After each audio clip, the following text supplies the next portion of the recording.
Assalamualaikum warahmatullahi wabarakatuh. Waalaikumsalam. Halo kawan-kawan semua, sahabat OBP. Balik lagi di kita berdua, OBP obrolan bawah Pohon. Alhamdulillah. Kagok jadinya. Ya berapa lama nggak tag video. Tapi mudah-mudahan stok video kami yang ada di channel OBP selalu membersamai hari-hari atau minggu-minggu sahabat OBP semua ya. Kali ini asik nih, di belakangnya kayak kita di hamparan luas coklat dan hijau. Ini tanah dan potnya, tanamannya. Aduh. Oke, sahabat OBP, kali ini kita mau ngobrolin soal kederet KDRT yang konon beberapa belakangan ini sudah nih kasusnya udah sering banget ada, dan yang lumayan viral biasanya ini ya terhadap public figure. Nah, ya terakhir kan yang selebgram asal Aceh itu. Ya, dan itu lumayan menyita perhatian kita semua, dan kita diingatkan kembali bahwasanya persoalan KDRT ini banyak banget menimpa kaum wanita. Ya jelas. Banyak banget, dan ada yang terungkap ke media, ada yang menempuh jalur hukum seperti apa, tercium oleh media juga, diketahui oleh kita juga. Ada yang juga memendam. Bahwa selama ini yang tahunya dari mana? Dari komentar-komentar. Jadi ada juga yang sebenarnya mengalami hal itu, betul, gitu, tapi nggak diomongkan dan bisa mungkin selesai ya urusannya. Iya, betul. Dan melihat KDRT itu ada banyak sekali narasi-narasi yang akhirnya mengarahkan mana? Kalau sahabat OBP ke arah mana nih? Melihat soal KDRT, ada yang udah pisah aja gitu kan, karena udah daripada berlarut-larut karena udah keseringan. Ada juga yang apa Bu, yang udah pertahanin gitu kan, segala macam. Udah ada yang sudah lepaskan aja, yang tadi ya. Ya, lepasin aja udah. Nah, dari sini kita coba gali dan kita coba obrolin ke sahabat semuanya. Kira-kira yang tepat, kemudian nanti mungkin ada sedikit tipsnya seperti apa, boleh nih nanti kita sharing juga. Siapa tahu ada juga yang pernah merasakan atau sedang merasakan, naudzubillah min dzalik, itu boleh sharing ke kita. Itu masalah kita sebagai perempuan. Ya, jadi kalau ngomong masalah data KDRT itu ya, benar. Dari 1 Januari sampai 14 Agustus tuh total 15.490 kasus kekerasan. Kasus KDRT mendominasi laporan dengan total 9.503. Oke. Nah, itu dari sistem informasi online perlindungan perempuan dan anak. Ya. Kalau di Komnas Perempuan ya, itu data yang masuk itu selama semester pertama 2024 itu sebanyak 34.682 perempuan yang menjadi korban tindak kekerasan. Jadi ini kalau ngomong data aja ya, maksudnya intinya kadarnya tuh banyak gitu dan terus meningkat dari tahun ke tahun. Iya, betul. Kalau kita melihat ini kan kemudian ya sedikit mungkin ya sekilas ya tentang penyebab kenapa sih KDRT terjadi gitu ya. Ya memang pemicunya itu adalah jelas ya, baik itu faktor internalnya, kata eksternalnya gitu, di dalam dirinya atau mungkin dari luar. Yang kebanyakan itu kan memang mungkin dari sisi pergaulan gitu ya, kemudian ekonomi jelas gitu ya, ekonomi berpengaruh sekali. Jadi itu faktor yang menimbulkan KDRT. Nah, belum lagi yang penyebab-penyebab yang lainnya. Tapi penyebab itu kan sebenarnya kalau orang bilang penyebab ya begini, tapi itu sebenarnya masalah yang timbul dari penyebab lain. Iya. Misalnya kan gara-gara ekonomi atau misalnya gara-gara pergaulan. Iya. Ternyata itu tuh bukan penyebab utama. Ternyata ada di balik dari yang tadi itu ada penyebab yang lebih utama lagi. Iya. Akar masalahnya lah. Iya. Ternyata yang sering kita bahas itu adalah tadi ya, karena sekarang yang berlaku itu kan sekularisme. Iya. Nah, agama itu hanya sekadar dari sisi ibadah ritual gitu ya, tidak tertata maksudnya dalam kehidupan ini tidak diatur dengan Islam ya, dan jadinya dengan sekularisme itu ya pemahaman agamanya itu kurang gitu. Nah, bagaimana dia menjadi seorang imam dalam rumah tangga? Sepakat ya, karena tadi kalau misalnya ekonomi sekarang kalau disandarkan pakai sekuler, artinya berarti sudut pandangnya pakai sekuler, akhirnya ya kayak sekarang berpengaruh, yang kaya semakin kaya, yang miskin semakin miskin, karena tidak adanya pengelolaan ekonomi secara Islam, dan akhirnya berpengaruh juga sama lini kehidupan yang lain. Masuk di rumah tangga tadi. Betul, ya, sepakat Bu. Berpengaruh di hubungan suami dan istri. Benar banget. Padahal kan kalau dalam Islam kita juga beberapa kali sudah ya menyampaikan bagaimana hubungan suami istri itu ada hubungan persahabatan. Tapi ketika sahabatnya sudah berubah gitu ya, karena kondisi tuntutan kehidupan gitu, jadinya ya gimana jadi bersahabat lagi gitu ya kalau misalnya terjadi kederet tadi. Iya, kederet. Bener banget. Jadi mau ya mencari ke akar masalahnya, memang kita tidak bisa pungkiri ke arah sistem itu juga pasti ada. Kayak apa sih ekonominya kok sekarang misalnya desain si suaminya nggak bekerja karena kondisi ekonomi lagi sulit. Kemudian ada istri tuntutan kehidupan, makan dan segala macam, sekolah dan segala macam, akhirnya itu juga jadi persoalan. Itu tuntutan yang wajib ya. Nah, iya, belum betul. lagi tuntutan yang sunnah. Sebenarnya jadi keinginan gitu ya. Ya akhirnya ya ujung-ujungnya tadi jadi gitu. Dan sebenarnya kan solusi untuk KDRT ini ya, kalau ada Islam itu ya harus solusinya tuh ya mengakar juga gitu.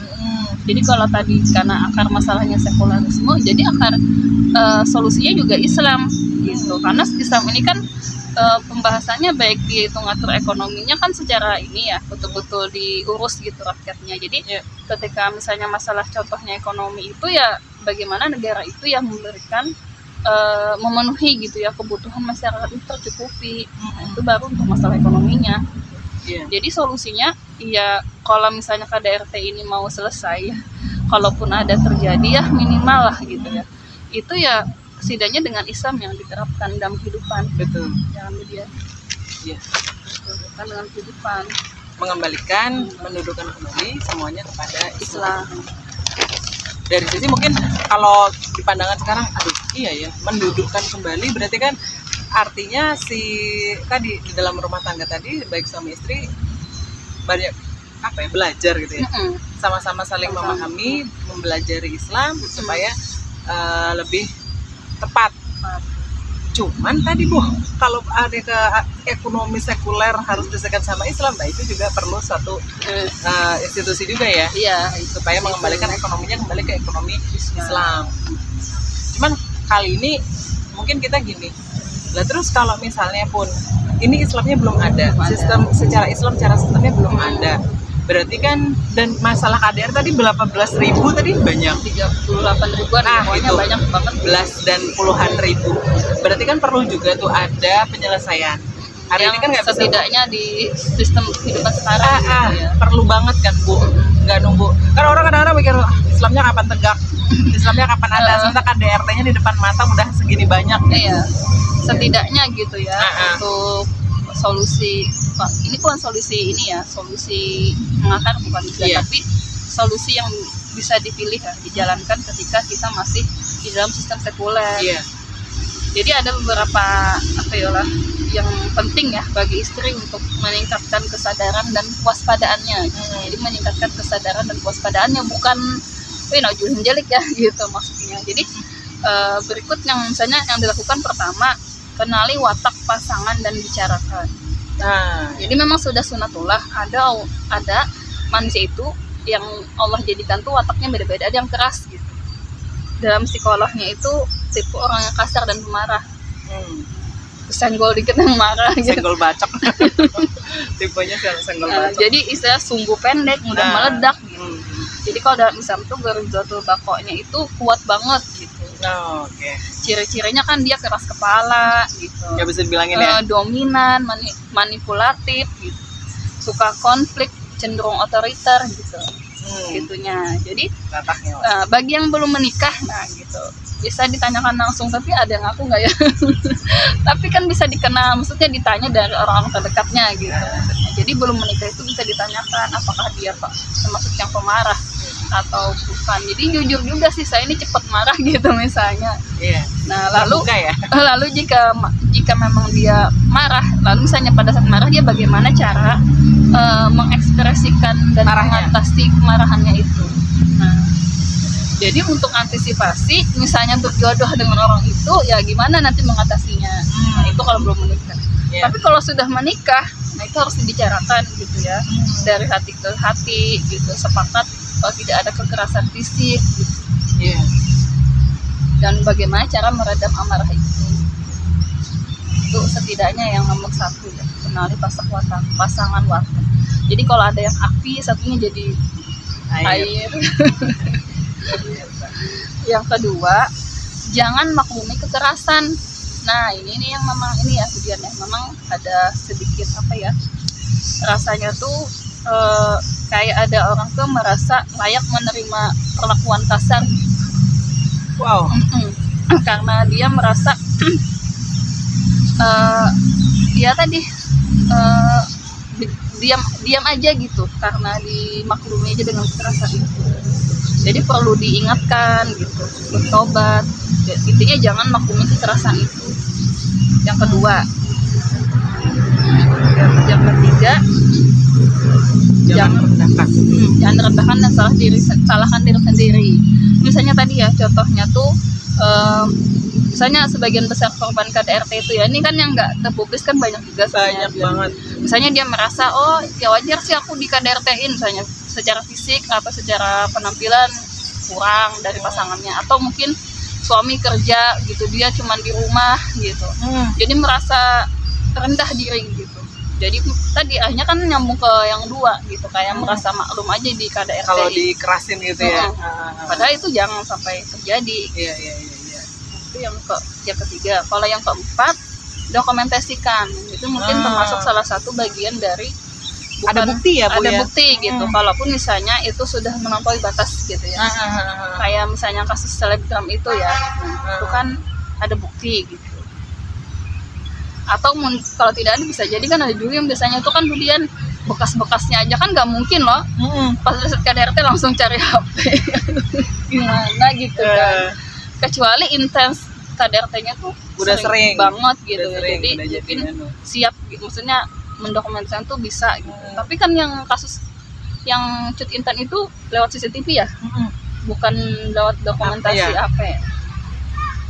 Nah yang kelima, berani lepaskan diri.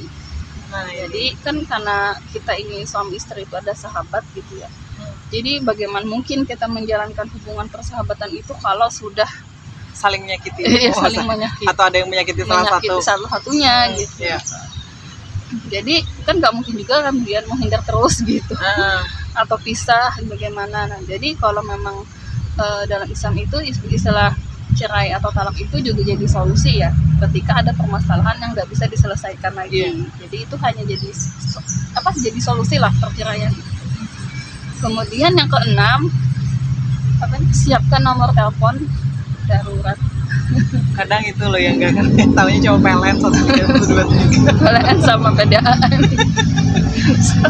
Yang vital itu kadang nomor telepon darurat rumah sakit, UGD gitu ya, kemudian apa lagi, kantor polisi, yang istilahnya tuh tidak bisa dilacak pelaku gitu ya. Atau ya perangkat rumah kali ya, Pak RT atau Kamtip. Tapi termasuk kayak CCTV itu ini juga ya? Iya, bisa jadi bukti juga. Bisa jadi bukti juga. Nah itu sebenarnya nggak apa sih membela KDR, maksudnya bertahan gitu ya. Kemudian ini hanya solusi pas ketika hidup di era sistem sekuler kita sekarang. Karena benar-benar melindungi perempuan, pernikahan, suami, itu kan itu nggak ada sekarang gitu. Konsep perlindungan pernikahan yang tepat sesuai yang diinginkan. Mungkin sahabat UPP kita juga pernah mendengar, membaca tentang bagaimana Rasulullah pernikahannya, siapa sih nggak kepengen begitu. Tapi posisinya pada saat itu adalah ada Islam itu dipakai untuk segala macam lini kehidupan. Nah kalau sekarang posisinya Islamnya sudah ditinggalkan, tidak dipakai lagi dalam semua lini kehidupan. Jadi cuma dipakai persatuan gitu, maksudnya satu doang gitu, nggak menyeluruh. Nah ini yang diinginkan kita semua adalah kita selalu mengingatkan kita harus kembali kepada Islam. Tapi bukan berarti ketika negara Islamnya belum tegak itu kita tidak bisa melaksanakan sistem Islam yang lain, tetap masih bisa diupayakan.